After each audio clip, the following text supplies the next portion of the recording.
क्या आप जानते हैं, एक माली हमारे प्यारे जगन्नाथ जी के पीछे डंडा लेकर दौड़ा। आइए जानते हैं ऐसा कैसे हुआ। एक छोटा बालक केवल 5 साल का अपने माता पिता के साथ पहली बार श्री क्षेत्रपुरी पहुंचा था। उसका नाम गोपाल था। उसकी आंखों में मासूम चमक थी और उसके मन में केवल एक ही विचार घूम रहा था, मेरे सखा जगन्नाथ कहाँ हैं? मैं उनसे मिलने आया हूँ। वो मुझसे मिलेंगे, मेरे साथ खेलेंगे। रास्ते भर वो यही कहता आया था, माँ मेरे सखा जगन्नाथ मंदिर से बाहर आएंगे ना? वो मेरे साथ खेलेंगे ना? माँ मुस्कुराकर कहती, बेटा भगवान मंदिर में रहते हैं, सबको आशीर्वाद देते हैं, वो बाहर नहीं आते। लेकिन गोपाल का बालमन मानने वाला नहीं था। उसे विश्वास था कि उसका सखा जगन्नाथ उससे जरूर मिलने आएगा। जब वो पहली बार जगन्नाथ मंदिर पहुंचा, तो वो भक्तों की भीड़ के बीच खड़ा होकर ऊपर देखने लगा। विशाल रत्न सिंहासन पर बैठे श्री जगन्नाथ, बलभद्र और सुभद्रा के दर्शन करते ही उसकी आंखें भर आईं। वो हाथ जोड़कर बोला, सखा मैं आ गया हूँ, अब बाहर आ जाओ ना, मेरे साथ खेलो।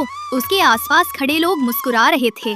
कोई बोला, अरे बच्चा तो बड़ा प्यारा है, देखो भगवान को सखा बुला रहा है। लेकिन गोपाल को किसी की परवाह नहीं थी। वो द्वार के पास बैठ गया और बोला, जब तक मेरे सखा नहीं आएंगे मैं यहीं बैठा रहूंगा। शाम ढल गई, दीपक जलने लगे, पूरी की गलियां सुनहरी रोशनी में डूब गईं। लेकिन वो छोटा बालक अब भी मंदिर के बाहर बैठा था। माता पिता ने बहुत समझाया, चलो बेटा मंदिर बंद हो जाएगा, कल फिर आना। पर गोपाल ने सिर हिलाकर कहा, नहीं, सखा ने कहा था वो आएंगे, मैं यहीं रहूंगा। उसकी आंखों में अब आंसू झिलमिला रहे थे। धीरे धीरे रात उतर आई। समुद्र की लहरों की आवाज और मंदिर की घंटियों का नाद एक साथ गूंजने लगा। तभी अचानक मंदिर के भीतर से एक मधुर ध्वनि उठी। वातावरण में चंदन और तुलसी की गंध फैल गई। गोपाल ने सिर उठाया तो देखा, मंदिर के भीतर से एक दिव्य प्रकाश निकल रहा है। वो चमक धीरे धीरे बढ़ी और उसी में से स्वयं श्री जगन्नाथ प्रकट हुए। लेकिन वे विशाल मूर्ति के समान नहीं थे, वे भी गोपाल जैसे ही बाल स्वरूप में थे, नीली आभा वाले, मुस्कुराते हुए, और उनके नन्हे हाथ में पीतांबर की किनारी लहरा रही थी। वे आगे बढ़े, गोपाल का हाथ पकड़ा और बोले, चल सखा, बहुत देर से बुला रहा है, अब खेलते हैं। गोपाल की आंखें चौड़ी हो गईं, उसका चेहरा खिल उठा। आप सच में आ गए सखा, सब कहते थे आप बाहर नहीं आते। जगन्नाथ मुस्कुराए, जिसका प्रेम सच्चा हो उसे जगन्नाथ कभी इनकार नहीं करते। दोनों ने हाथ में हाथ डालकर मंदिर के सिंहद्वार से बाहर कदम रखा। रात का समय था, चांदनी चमक रही थी, गलियों में दीपक टिमटिमा रहे थे। वे दोनों खेलते हंसते नगर के बाहर खेतों की ओर चले गए। वहाँ एक बड़ा कटहल का पेड़ था, जिस पर भारी भारी फल झूल रहे थे। गोपाल बोला, सखा ये फल कितने बड़े हैं, खाएं? श्री जगन्नाथ ने आंख मारी और हंसते हुए बोले, तो चल चोरी करते हैं। दोनों धीरे धीरे पेड़ के पास पहुँचे। गोपाल नीचे खड़ा रहा और जगन्नाथ बाल स्वरूप में पेड़ पर चढ़ गए।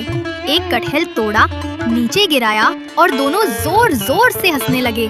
गोपाल ने कहा, सखा अब अगर माँ ने देखा तो डांटेंगी। जगन्नाथ ने हंसते हुए कहा, अगर माँ डांटेंगी तो मैं बोल दूंगा मैंने दिया है। दोनों पेड़ के नीचे बैठ गए, कटहल के मीठे टुकड़े तोड़े और खाने लगे।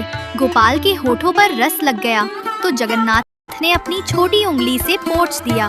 उस पल में मानो समय थम गया। केवल बालक और भगवान दोनों के बीच असीम स्नेह बह रहा था। तभी उस बगीचे का माली उन्हें देख लेता है और डंडा लेकर उनके पीछे पड़ जाता है। वो दोनों भागकर वापस पूरी मंदिर आ जाते हैं। धीरे धीरे रात बीत गई। जब सुबह की किरणें मंदिर की चोटी पर पड़ी, तब पुजारी मंदिर खोलने आए। उसी समय गोपाल के माता पिता ने देखा कि उनका बेटा मंदिर के द्वार के पास सोया है। चेहरे पर मुस्कान है और उसके बगल में आधा खाया हुआ कटहल रखा है।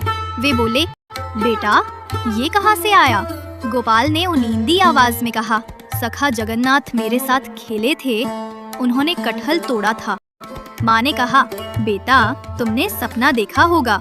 तभी मंदिर के पुजारी दौड़ते हुए आए। वे बोले, आज मंदिर में एक अद्भुत बात हुई। श्री जगन्नाथ के श्री विग्रह के हाथों पर कटहल का रस लगा मिला है और मंदिर के बाग से एक कटहल भी गायब है। सब लोग चकित रह गए। गोपाल मुस्कुराया और मंदिर की दिशा में देखा, जैसे कोई अदृश्य सखा वहीं खड़ा मुस्कुरा रहा हो। जिसका प्रेम बालक जैसा निर्मल हो, उससे स्वयं जगन्नाथ सखा बनकर मिलने आते हैं।